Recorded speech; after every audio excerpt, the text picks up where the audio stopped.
Today's edition of the Spot Trek podcast is presented by Bettor Edge. Visit bettoredge.com and use code SPOTTREK for $20 off at registration. Again, that's bettoredge.com. My name is Mike Ginnitti. It is Monday, November 10th, week 10 of the NFL season, almost in the books, just a Monday Night Football game tonight for those of you who are able to watch it. I'm going to quickly start here with some notables. Really, it's two teams. I know the Patriots continue to push forward. Drake May's the real deal.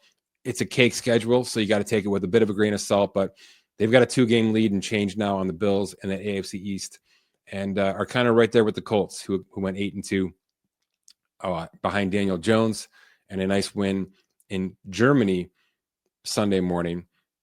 Those are two teams that continue to watch. We'll get to Daniel Jones in a second here and maybe a few others. But I'm going to flip to the NFC because it feels like from a watchability standpoint, from a who we should be watching standpoint going forward, that the Seahawks and the Rams kind of really have us by the stranglehold right now. I'm going to start with the Seahawks. They're the 29th highest paid cash team in football right now. All right. They turned a lot over. Part of that turnover, of course, was Geno Smith for Sam Darnold. But for the most part, this is a draft and develop organization. If you look at the weapons, if you look at where things have stand on the offensive line, a situation they've been trying to fix now, or at least make adequate for the better part of a half a decade. And then obviously many of the defensive players, one of whom they tried to trade at the deadline, maybe even two, if you hear some of the rumors that came out this past weekend.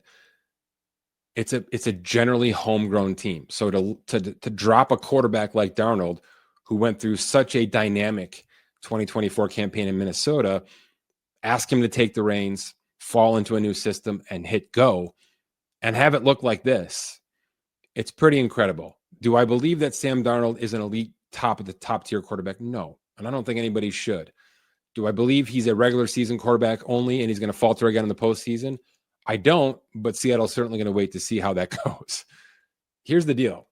Yes, he signed a 3 for 100, but it was really a 1-year deal. And that 1 year at $37.5 million was actually less than the franchise tag some of us thought he might get with Minnesota for the 2025 season. So it's a very moderated 1-year deal. He'll hit some incentives here to raise that thing up a little bit more. But I really want to flip forward to 2026 quickly because I assume that the majority of this Seattle Seahawks team is going to be intact. All right. There's a lot of rookie contracts still. There's a couple of nice veteran extensions that are on the books with some validity. There's not going to be too much work to rip up and start over. They're going to extend Jackson Smith and Jigma. They're going to extend Charles Cross. And they'll think about something with Kenneth Walker, despite the fact that there's good depth there, good depth at tight end, and even some depth at the wide receiver position, despite Cooper Kupp's age and things like that. But Darnold's the one to look at. Like I told you, it's $37.5 million this year. He's got a vesting guarantee in February for $27.5 million next year. And that's the number I want to get to quickly, which is obviously this thing was front loaded with a signing bonus. He's going to take a $10 million haircut next year in what might be, is he the NFC favorite heading into the preseason? Is Seattle top 2, top 3? Most likely, unless the wheels completely fall off here for the next 10 to 12 weeks for the 2025 season.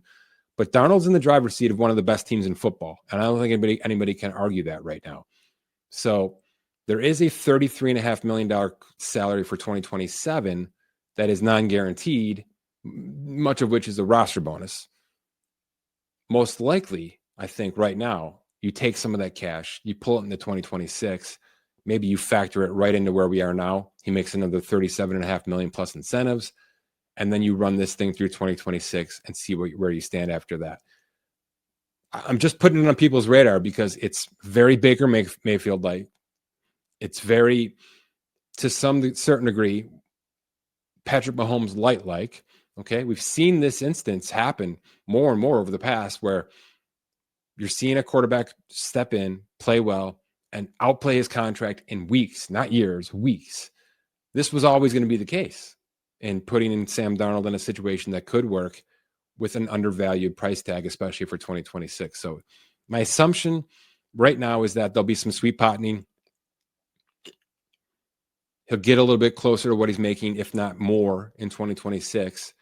And then that'll be the offseason for 2027 when they rip this thing up, if he's still this version of Sam Darnold. And he'll be in upwards of, $60 million a year. Okay. He'll be in Brock Purdy on steroids contract going into the 2027 season. So I'll put that on the radar right now, but this is a very well constructed, well set up team in Seattle that's going to need to pay out a little bit more cash for 2026 to keep the band together, and has the room, has the space, has the cap flexibility to be aggressive in March if they have holes of positions that they need to upgrade, players that are going to move on. Like I said, they did try to trade a couple of players, at least consider trading a couple of players defensively. So you might see some aggressive movement in March on that side of the ball as well. Kind of similar, but 10 years older. Matthew Stafford is right now the MVP candidate, or the top MVP candidate in football. After another dominating performance, it's 4 straight weeks. It's 3-4 touchdowns every week. His efficiency is off the charts. And this is on the heels of one of his worst seasons in 2024. Obviously injury filled. The team as a whole just kind of went backwards. But he did get himself a bit of a refresh contract. He went from $27 million cash on the previous contract to $44 million in 2025. Obviously, that's right about where he should be when you think about the grand scheme of age and everything else. And he is now on the books at $40 million for 2026. So while I think Darnold's contract might need a little bit of adjustment to keep him in this conversation, keep him happy, and keep his agency, CAA, by the way, from coming in and saying, no, we're ripping this thing up. This guy's one of the top 10 quarterbacks in football. It's one of the most explosive offenses in football. He's not playing on $27.5 million. I think they'll do the work to get that conversation at least at bay for a season. Stafford can probably walk in with this contract and be happy if he wants to play, if he wants to continue. 44 this year, 40 next year, and then maybe that's it. That's not a bad way to go out. And what's funny is the similarity of these two teams right now is bonkers. For years and years and years, the butt of the Rams joke was they didn't care about draft picks. All right. They traded almost all their first round picks, literally all of them. Many of their top 100 picks got moved around. They wanted experience. They wanted veteran players. They wanted players that could drop into a lineup and go immediately because they knew exactly what type of players they were looking for. Well, now they've gotten good at finding those exact players via the draft, which is the best of everything. Okay. That's the lightning in a bottle situation when you have rookie wage scale value on starters. If you look on the defensive side of the ball, they're all over the place. If you look at the weapons, Devontae Adams is the old dog, and he got well paid this offseason to join Matthew Stafford. And it's, by the way, proving to be very beneficial. But everyone else, the running backs, the tight ends, Puka Nacua, of course, these are homegrown players. These are hitting on draft picks. It's a very different version of the Rams, and it's a very successful version of the Rams. Many of us thought the Rams were going to make a late charge last season, even despite the injuries and Stafford's poor play, and sneak into the postseason and do damage. Didn't end up being the case. But this year, they're at the top of the food chain, okay? This year, I think there's some people right now talking in front of microphones saying that this is the team to beat, that it's Seattle, that it's the Rams and Philadelphia, and you can maybe put those three teams in a jar and shake them up, and that might be what we get in the NFC for the next few weeks into the Super Bowl. So the setup is great. The financial structure is great. Stafford being on the books at $40 million next year is kind of a weight off, all right? Because both these organizations had to go through some sort of quarterback turmoil, financially speaking, in 2025. Obviously, free agency with Darnold, finding a trade partner for Geno Smith on Seattle's side of the ball, and still getting over the Russell Wilson situation. But for Stafford, it was, does he want to play? Is he healthy enough to play? And then once they all realized that was the case, because they didn't have a plan B. Plan B was Jimmy Garoppolo. Once that was the case, it was, now we got to get this contract right.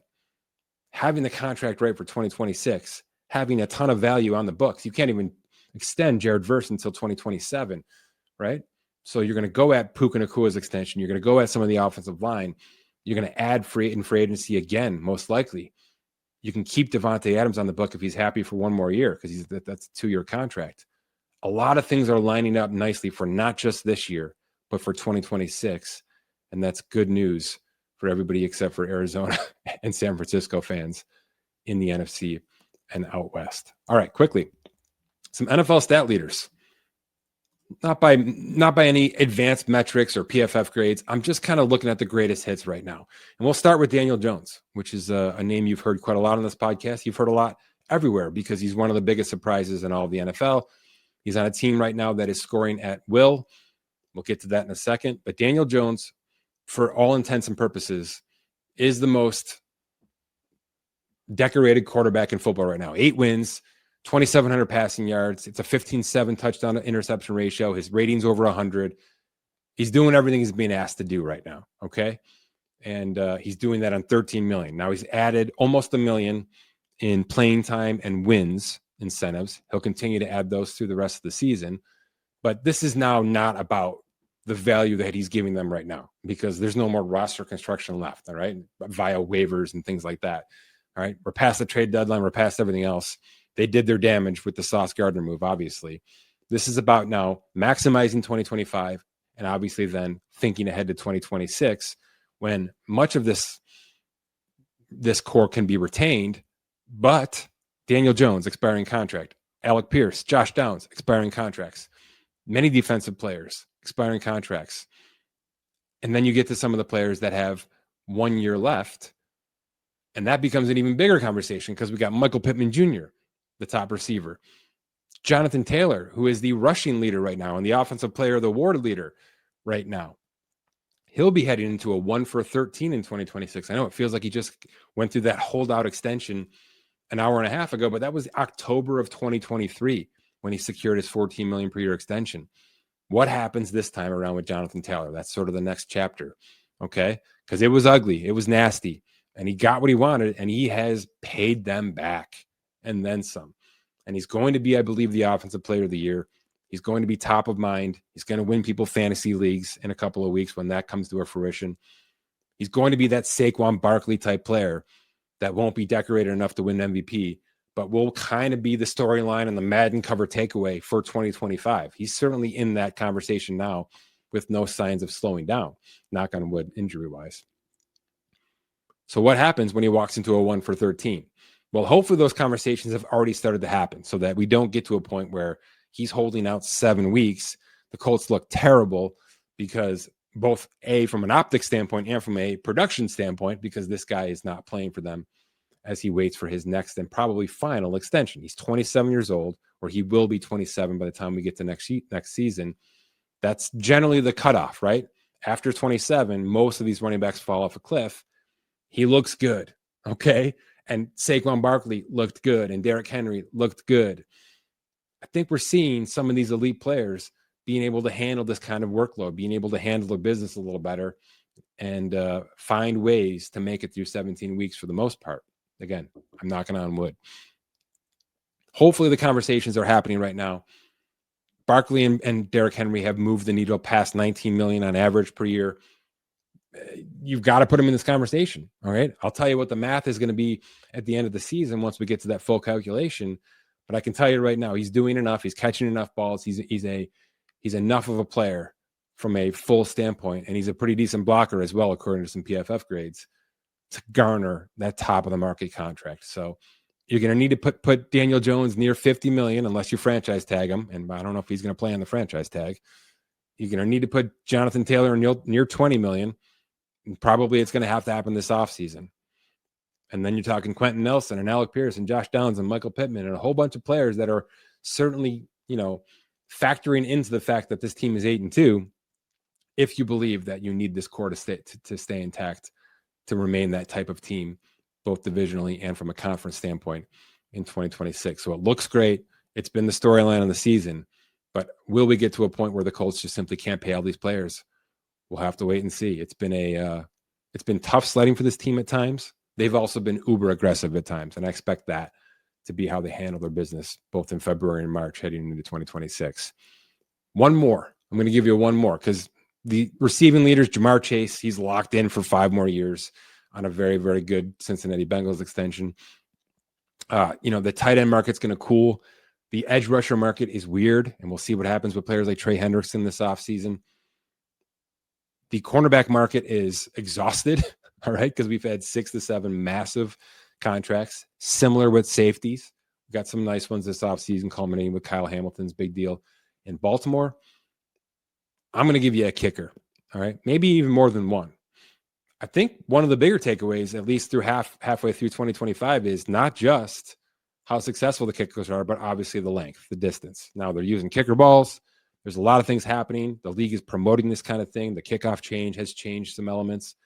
But there's no question, especially with a player like Brandon Aubrey, that his importance to that Dallas Cowboys scoring, and scoring is all Dallas does, is maximized. So yes, he'll be a restricted free agent. He's probably a top tender candidate in that RFA mode.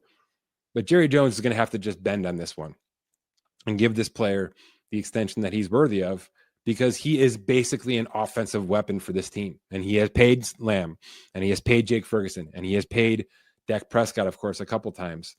This is just the next guy in line. And there's probably a running back, maybe Javonte Williams, alongside of him right now. That will be factored into the offseason. But Brandon Aubrey and Chris Boswell and Cam Little in Jacksonville and a couple other players need to be treated as more than just special teamers, because the amount of points, the amount of consistency, the amount of reliance that they're being asked to be taken on from their respective teams is as great as it's ever been in the game. And if you're a fantasy league that uses kickers still, you know exactly what I'm talking about. There have been swing weeks because of kickers, because of the length, the distance, the efficiency, and the consistency with these players. So right now that mark is $6 million a year. Boswell's on that mark. Harrison Butker is a little above that, but that's the going rate, is about $6 million a year.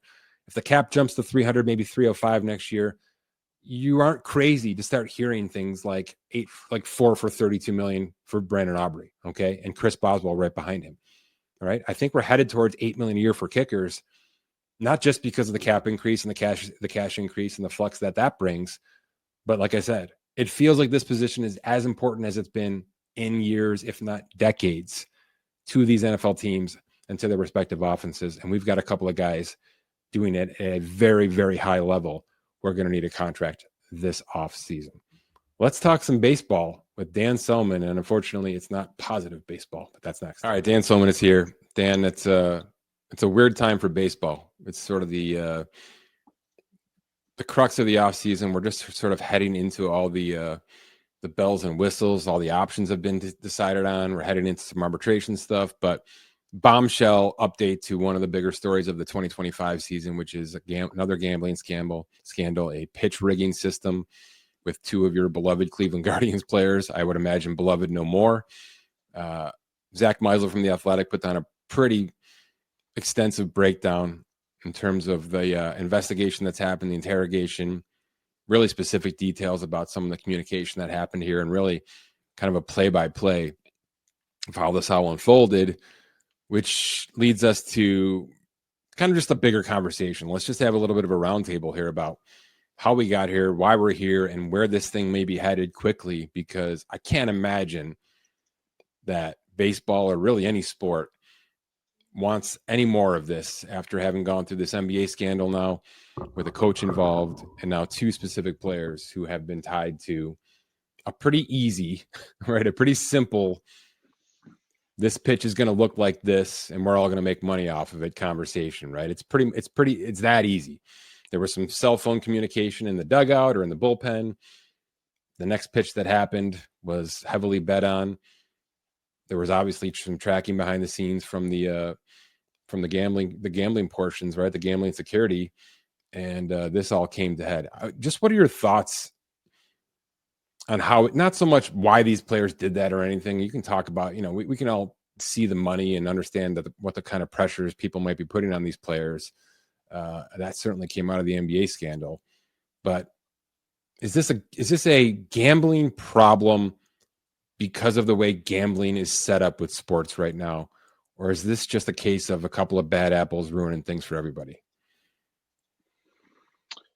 I mean, it's probably more of an isolated incident than some sort of, smoking gun on.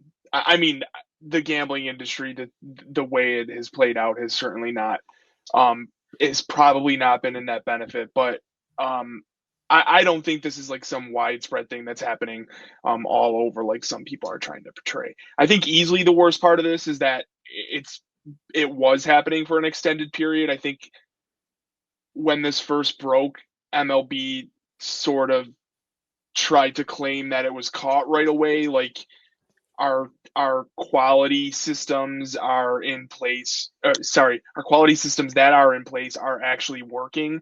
And then we kind of come to find out that this had been in place since early 2023 season. So the fact it was happening for almost 2 full seasons is not, in my opinion, is not a good look, and probably the most damning part for the league in all of this. What's next? Are you expecting some sort of heavyweight decision from Rob Manfred from something bigger than the MLB commissioner? Is this going to head into the government to police this a little bit more? It's easy just to sit here and armchair quarterback this and say these kind of bets just shouldn't be available, right? And that you can say the live betting with pitching, you can say prop bets as a whole, you can say the unders in any sport, because that seems to be the easiest way to fix a situation, is just to build it around an under situation, right? Under minutes, under points, under whatever. But that's a lot of money that's getting pulled out of these gambling sites, these gambling systems, and then subsequently out of the partners. Okay, so Major League Baseball is partnered directly with these gambling systems. If you take away a good chunk of prop bets that exist right now, everybody's going to lose money. Are we at a point, though, Dan, now? Because every single sport has been hit by this, every single one, right? We had Calvin Ridley, Jameson Williams in the NFL, big profile names.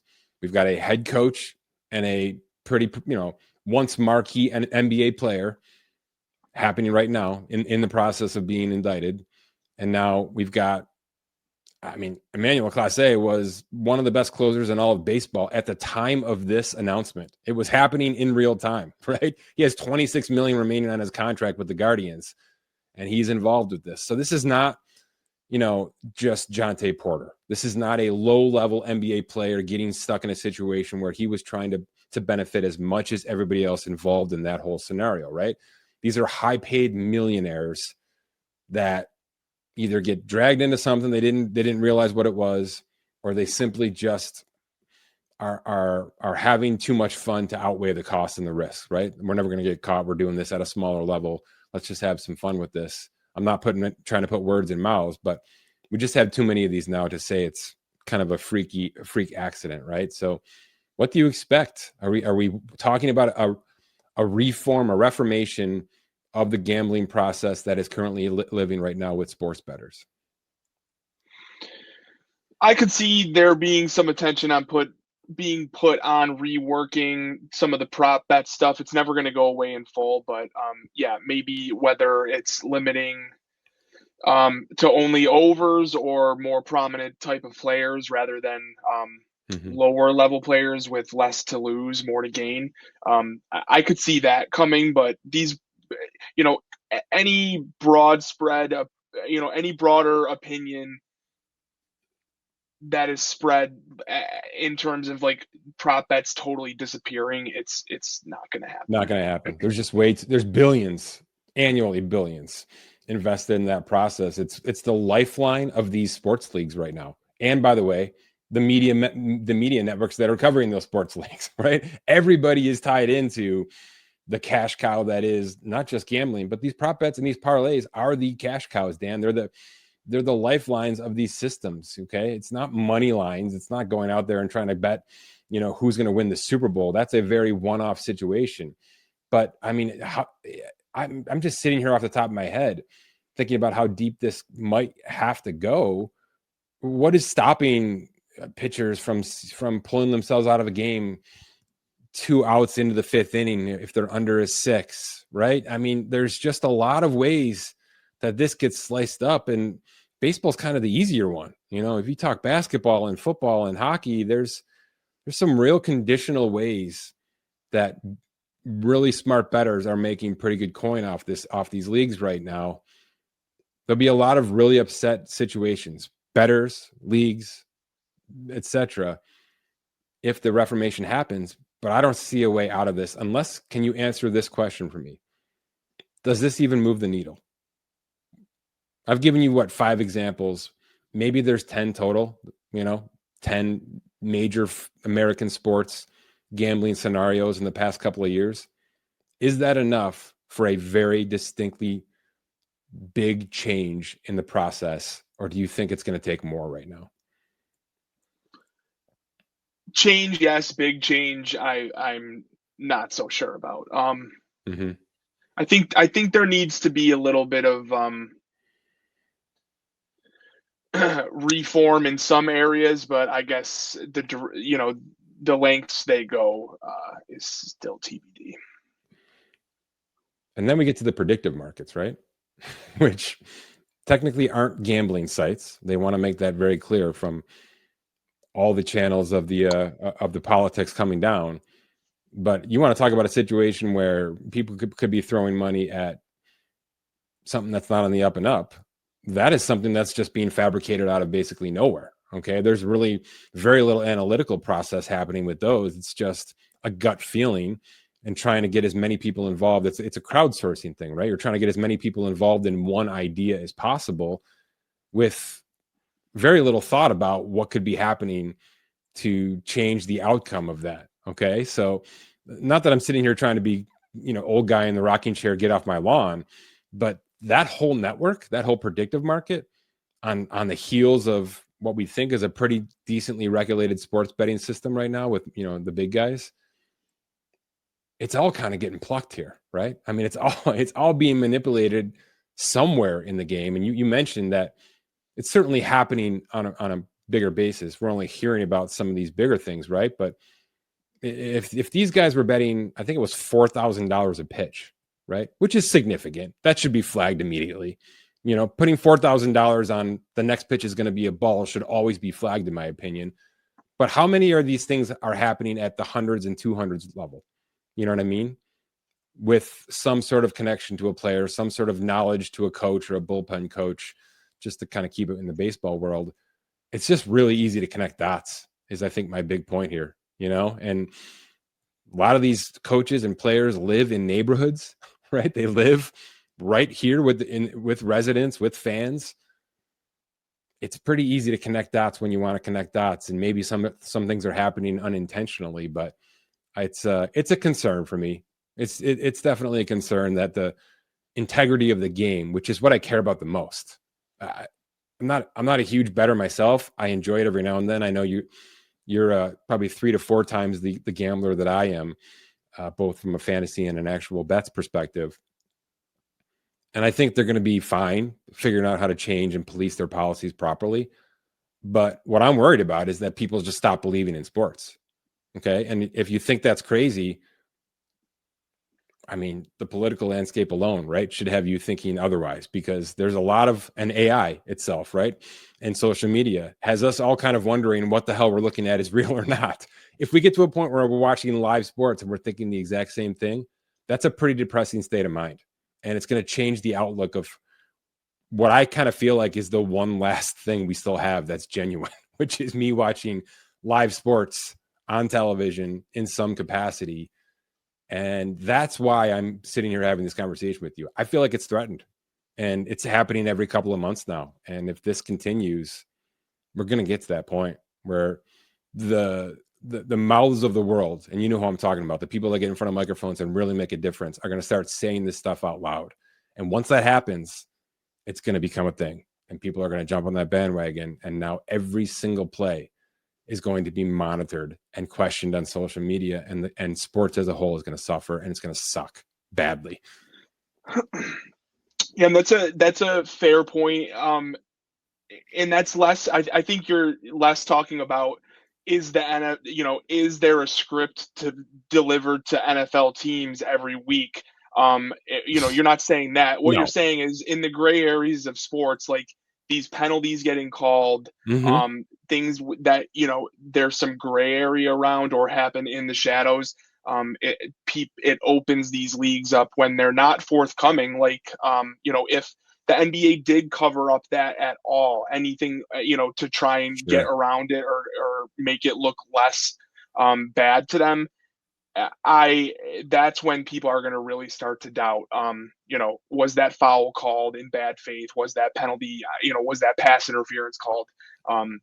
in that situation for a specific reason. I think that's where they really open themselves up to trouble, rather than, all out conspiracy theorists who think the league is totally rigged in every way. I think Okay, there's more small that's sample. really fair. And let me change course slightly a little bit, because I mentioned, should we expect Rob Manfred, the commissioner of Major League Baseball, to be in front of a microphone today telling us something, right? Telling us anything, whether it's reform is coming, we're putting the people together right now to make these decisions by the winter meetings, something, right? And the reason I think you and I both need that to happen is, and not that Manfred was involved directly, but we both lived through prime steroid era of Major League Baseball, and they didn't say a damn thing. For 25 years, they let us just enjoy baseball like it is, knowing what we knew, right? Everybody knew what was happening, okay? And there were no rats, and nobody was going to let it get out, because the money was rolling in from those home run hitters. The money was rolling into those home run hitters. Salaries were increasing. The Players Association couldn't be happier. And it was just the elephant in the room that nobody wanted to ever uncover. If that's where we're headed with this, it's going to get to a point that I just mentioned, because I remember being 20 years old, having a batter come to plate on TV and thinking, this guy's not real. This guy's manufactured. I remember seeing a pitcher starting to throw 98, 99, because 20 years ago, that was the high mark, thinking this guy's probably juiced up. And it just became a state of mind for me watching the game of baseball. And that sucked. I hated it because it cheapened my experience. All right. It cheapened the whole process. That's where we're headed with this. If baseball doesn't directly at least attempt to nip this in the bud right now, which is why I think you and I both agree, we need them to stand up and say something right now out loud. Not just about the players, by the way, not just about these two players screwed up. That's not what I want to hear. I want to hear that the only thing that matters right now is letting that process play out. There, it's in the FBI's hands, but we've got to do a better job of making sure that our game isn't affected by this, because there's videos floating around right now of specific pitches in specific games with high profile teams, right? It was Dodgers, Cleveland at one point there, high profile teams being involved in a situation that none of us knew was happening. That sucks.